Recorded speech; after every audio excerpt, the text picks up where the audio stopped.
Good evening, Bahamas. On the broadcast tonight. School safety. The education minister reveals plans to tighten security measures at the country's public schools. Plus, confiscated. Police seizing more illegal firearms off the streets of the capital.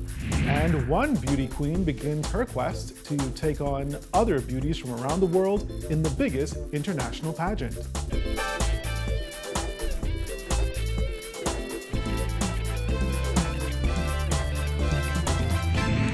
Is brought to you by Alive, the nation's newest and best LTE network. Good to be alive.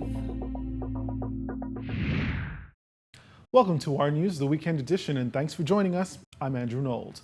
Following the shooting death of yet another teenager this week, the Minister of Education is preparing to make drastic changes to the security detail in many of the nation's public schools.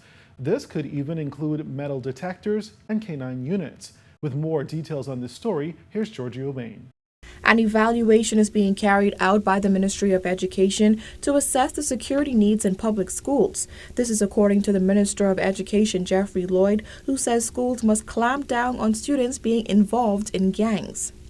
Following the death of a 15-year-old and subsequent threats from his schoolmates to retaliate following his death, the Minister of Education says drastic measures must be taken to improve the quality of security in schools, and that means installing metal detectors. It seems to be the necessity. I mean, there seems to be no question because, we could put our heads in the sands and ignore that, some students choose to bring, weapons onto campuses. We cannot afford to have our students bringing weapons into a place that is supposed to be a kind of sanctuary of learning. And the requirement will be that we must respond to the realities that confront us on a daily basis. According to Lloyd, with so many teenagers being gunned down and allegedly affiliated with gangs this year, the problem can no longer be ignored and action must be taken. Not only bring illegal, weapons or contraband, they bring illegal drugs. They come not prepared to learn. They come because they haven't had something to eat. These are the features of life that confront the school system on a daily basis. We would like for the home environment, the civil society to be the places where these can be addressed successfully, responsively, and responsibly. Unfortunately, it seems not to be the case. These new security measures may call for the implementation of canine units, command centers, cameras, direct lines to the Royal Bahamas Police Force, metal detectors, and even random searches, according to Lloyd. Technology is expensive, as you know. You're not only talking, say, for instance, about the searchlights or equipment for the security office, but you're talking about, a camera system. You're talking about some kind of communications devices, which enables, that security officer to be in communication with the command center, to be in communication with the Royal Bahamas Police Force, to be in communication with other officers that are on the property. You have to look at possibly the canine feature addition to, the security apparatus. You're talking about the addition of vehicles. It's huge. Reporting for our News Weekend Edition, I'm Giorgio Bain.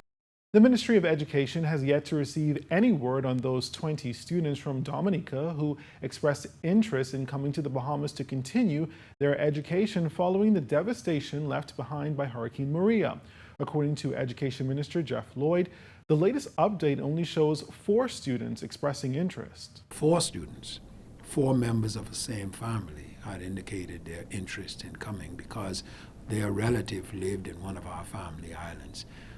I don't have at this moment an update on that.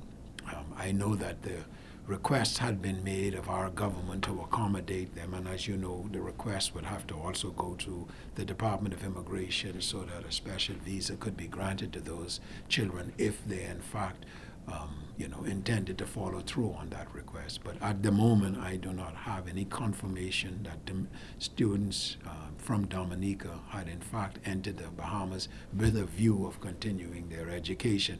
Now, these students will not be coming to the capital, according to Lloyd, who says their family members live in Abaco, and that is most likely where they will end up if they do come. I am advised that almost all of the students, if not most of the students from Dominica, chose to go to those islands that are neighboring Dominica because many of them have family members in those neighboring islands. You said family island, so not New Providence, Abaco.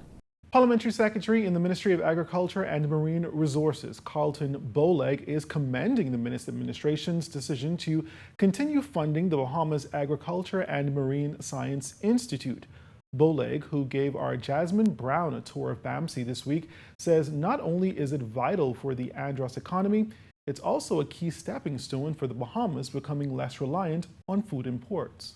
My advice to any government is even though this is something that is great that has already been started, to continue on with it, because the work that is going forward is not for us but for the future generation. In July, Agriculture and Marine Resources Minister Renwood Wells revealed the Christie administration spent at least $80 million on the Bahamas Agriculture and Marine Science Institute.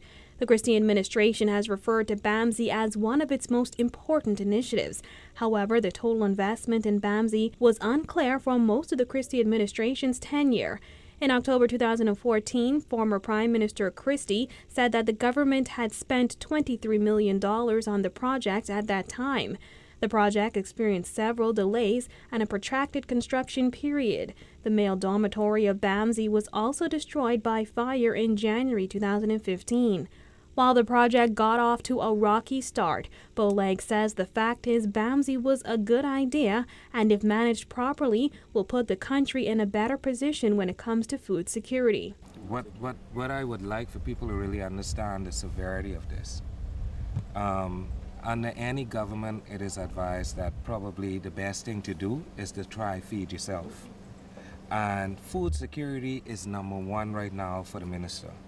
And his passion is trying to make sure that the Bahamas is able to sustain itself as far as eating the land, eating off the land. The Bahamas spends an estimated $1.1 billion on food imports each year.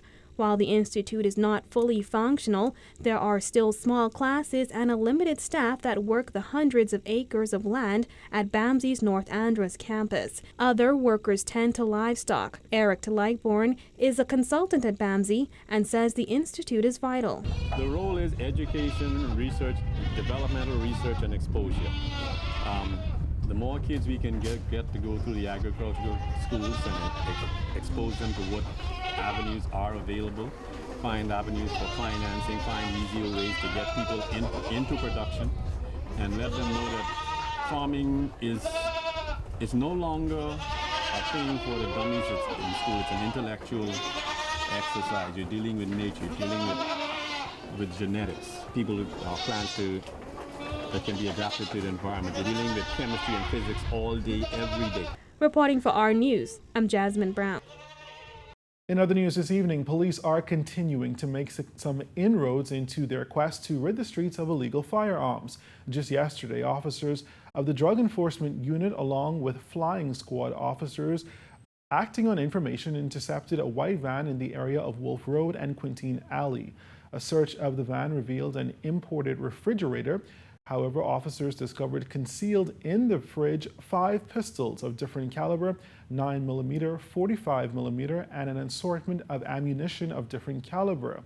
A 28-year-old male suspect was taken into custody. Further investigations led officers to a residence on Fire Trail Road East. A search of that home uncovered an assortment of ammunition as well. As a result, 3 adult males and an adult female were arrested. And we will take a break here, but still ahead tonight, we get an update on slow-moving road works in Andros. That story and more when our news returns.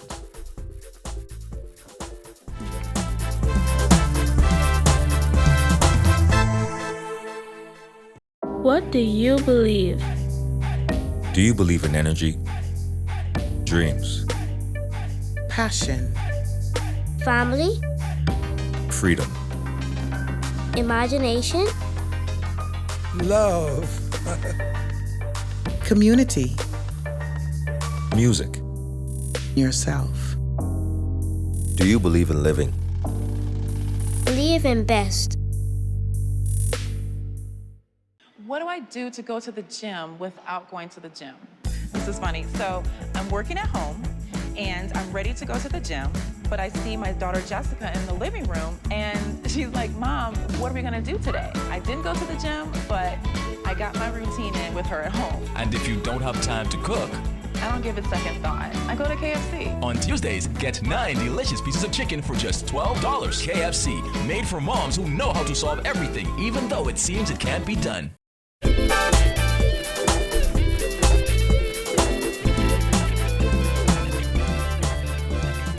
2 years after a multi-million-dollar contract was signed to repair critically damaged roads in North Andros, residents on that island say there is still a lot of work to be done.